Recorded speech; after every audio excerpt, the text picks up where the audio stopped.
吳千語小紅書第一場直播銷售7000萬零差評，今次嘅成功唔係因為明星帶貨，而係一場精準嘅高收入人群收割計劃。第一招人前啱即刻換。吳千語出道係一個演員，拍咗幾出戲之後不溫不火，即刻換賽道，揀咗廣豐高級咁呢個生活博主。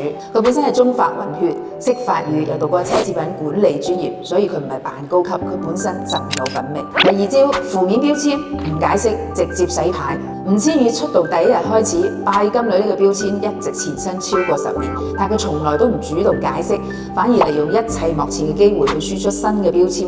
佢情緒穩定，獨立女性，生活美學大師，以自我情緒優先。當一個獨立女性嘅優點多到一籮籮嘅時候，嗰啲嘅負面標籤就變得不再重要。第三招，重新定義有錢人嘅快樂。身為百億豪門嘅新抱，吳千語又擅長玩社交媒體，佢好清楚而家嘅人焦慮嘅唔係窮，而係失去對生活嘅掌控感。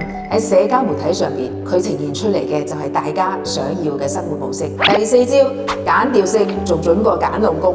喺小紅書160萬粉絲係咩概念？全中國消費力最強嘅女性喺晒呢度，所以高客單賣貨嘅本質唔係賣貨，而係買一種被集體嚮往嘅生活方式。吳千語首場直播嘅成功證明咗，當你嘅審美、人設同埋平台高度一致嘅時候，用戶買嘅唔係產品，而係成為你嘅可能性。真正嘅增長槓桿只有3個字：信任感。